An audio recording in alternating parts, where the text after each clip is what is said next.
Magandang araw po mga kaibigan. Kumusta? Sana ay nasa maayos na kalagayan saan man naruroon. Bago ang lahat ay nais ko lang magpasalamat sa lahat ng nag-subscribe sa aking channel. Sa lahat ng mga taga-subaybay pati na rin ang mga tahimik lang na nanunood. Maraming salamat po. Welcome pong muli sa aming munting backyard para sa isa na namang episode. Today's episode ay magbibigay lang ako ng dewormer sa mga buntis na mga inahin at isasali ko na lang din ang guilt. Hindi muna namin napabulugan ang guilt sa nakaraang paglandi dahil hindi pa pala siya umabot ng 7.5 months. Anytime ngayon linggo ay maglandi na naman siya sa ika-6 na beses. Titingnan na lang kung maabutan pa namin na mag-standing heat para mapabulugan dahil nataon din na mag-out of town kami dahil may importanteng lakad sa susunod na linggo. Maglinis na muna ako sa kanila bago natin ibigay ang gamot.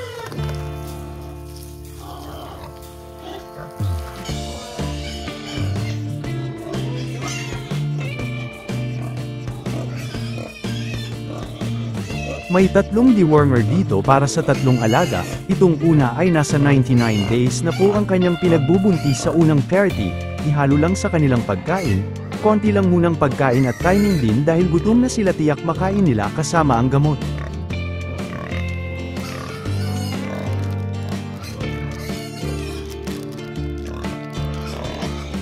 Pinagsabay ko na sila dahil ang isang inahin ay nasa 100 days na ang pinagbubuntis. Normally po ay nasa 100 days talaga ang schedule na mag-deworm pero wala naman pong problema kahit ibigay ng mas maaga o huli basta hindi pa nanganak ang inahin.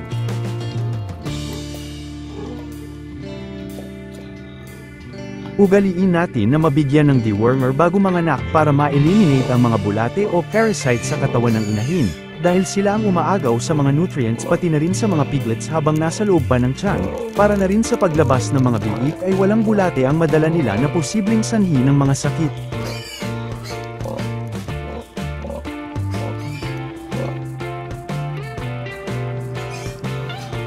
Ang kanyang pinagbubuntis ay nasa 100 days na sa ika-7 party, isang araw lang ang pagitan nila. Mayroon na lang 14 days at 15 days respectively para schedule na silang manganak, in God's will.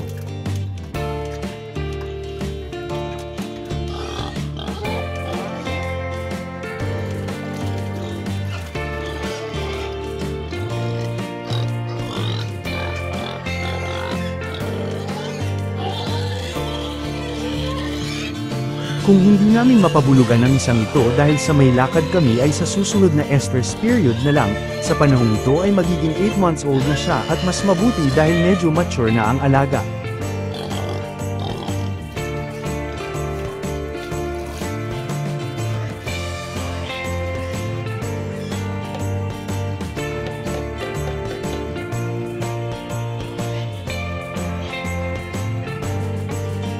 Dagdagan ko na ang rasyon nila dahil kulang pa.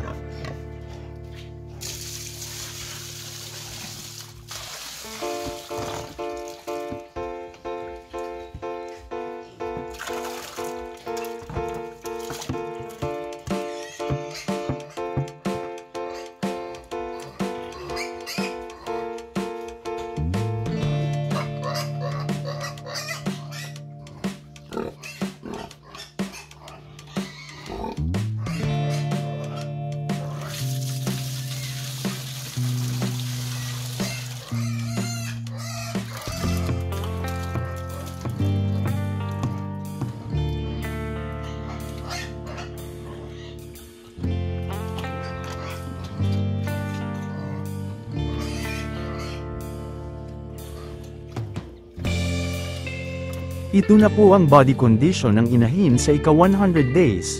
Katulad sa nabanggit sa previous videos ay mukhang maliit ang kanyang tiyan kumpara sa mga nagdaang pagbubuntis. Abangan na lang po natin kung ilan ang magiging anak niya sa kanyang pang-7 panganganak.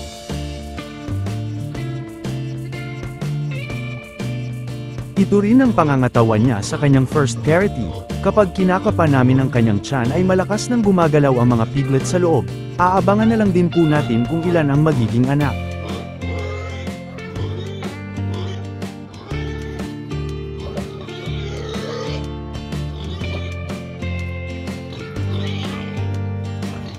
Ang inyong natunghayan ay base lamang po sa aming pamamaraan at experiences bilang backyard raiser. Maaaring hindi angkop ang aming pamamaraan sa ibang mga nag-aalaga. Hanggang dito na lamang po ang aking video at sana ay inyong nagustuhan. Maraming salamat at happy farming po mga kaibigan.